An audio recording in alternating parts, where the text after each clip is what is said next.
Hi everyone, আসসালামু আলাইকুম। সবাইকে স্বাগত জানাচ্ছি তানিনিও থেকে। আগের একটা ভিডিওতে দেখিয়েছিলাম এই খাবারগুলোকে, কিন্তু কারা পাঠিয়েছে তা আর বলিনি। আজকের ভিডিওতে গিফট পাওয়া এই তরতাজা ঝিঙাগুলোকে রান্না করে দেখাবো আর জানাবো কারা পাঠিয়েছে এত এত খাবার। ব্যাগ থেকে খাবারগুলো নামাতে আমাকে কিন্তু খুবই হেল্প করেছে আমার বাসার ওই ছোট্ট মানুষটা। আর কোনো কিছু না টানলেও বাতাবি লেবু কিন্তু তার ভীষণ পছন্দ হয়েছে। বাতাবি লেবুগুলোকে সে খুব ভালোভাবে দেখে নিচ্ছে, ঠিকঠাক পেকেছে কিনা সেটা বোঝার জন্যই হয়তো। আর হ্যাঁ, এই খাবারগুলো পাঠিয়েছেন আমার শ্বশুর শাশুড়ি।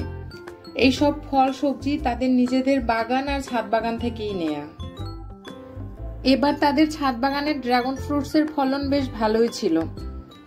এর আগের ধাপে 54টা ড্রাগন ফ্রুটস কেটেছিল, মাশাআল্লাহ। এই বছরের শেষ ফলন হয়তো এগুলোই।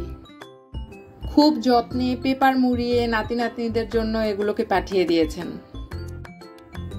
আর এই আমটা, ওহো, অসাধারণ লেগেছিল খেতে। পুরাই চিনি শিরা চুবানোর মতো মিষ্টি, মাশাআল্লাহ।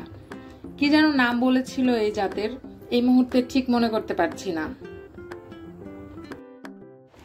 তবে এই আম গাছে বছরে 2 বার আম হয়। নতুন গাছ, এবারই প্রথম ফল হয়েছে, মাশাআল্লাহ। মালটাগুলো আরো 4-5 দিন গাছে থাকলে কালারটা আরেকটু সুন্দর হতো হয়তো। খেতে কিন্তু বেশ মিষ্টি আর রসে ভরাই ছিল। আমার পছন্দের বোম্বাই মরিচ। নতুন গাছে কেবল ফলন শুরু হয়েছে বলে পরিপক্ক আর ছিল না, তাই একটাই পাঠিয়েছে। আমার বাসার তেঁতুল শেষ হয়ে গিয়েছে, তাই তেঁতুল পাঠিয়ে দিয়েছে। মজার মজার খাবারগুলোর মধ্যে আরো আছে শাশুড়ি মায়ের হাতে বানানো মুড়ালি, 3 ধরনের নাড়ু আর নিজেদের গাছের পাকা চাল কুমড়ার মোরব্বা।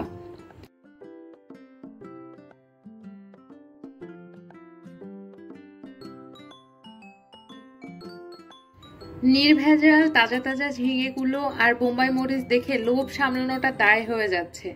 ঝোল ঝোল ঝিঙের সাথে বোম্বাই মরিচ, আহা, অপূর্ব এক কম্বিনেশন। তাজা তাজা ঝিঙেগুলোকে রান্না করতে আমি রান্নাঘরে চলে এসেছি। একটু বড় বড় পিস করে ঝিঙেগুলোকে কেটে ধুয়ে নিয়েছি। এবার কড়াইয়ে তেল দিয়ে তার মধ্যে পেঁয়াজ কাঁচামরিচ ভেজে নিচ্ছি।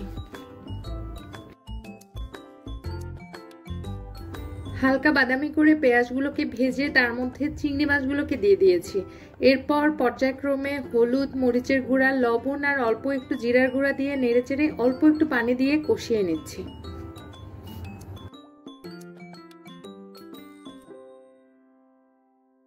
মশলা কষানোর এই পর্যায়ে ঝিঙেগুলোকে দিয়ে নেড়েচেড়ে ঢাকনা দিয়ে ঢেকে রাখবো।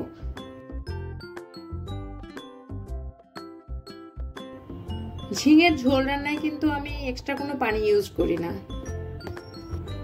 ঝিঙে যেহেতু একটি রসালো সবজি, তাই এক্সট্রা পানি না দিয়েও কতটা ঝোল হয়ে গিয়েছে। আমার আজকের রান্না কমপ্লিট, চুলাটা বন্ধ করে দিচ্ছি। এই হলো আমার রান্না করা ঝিঙের ঝোলের ফাইনাল লুক।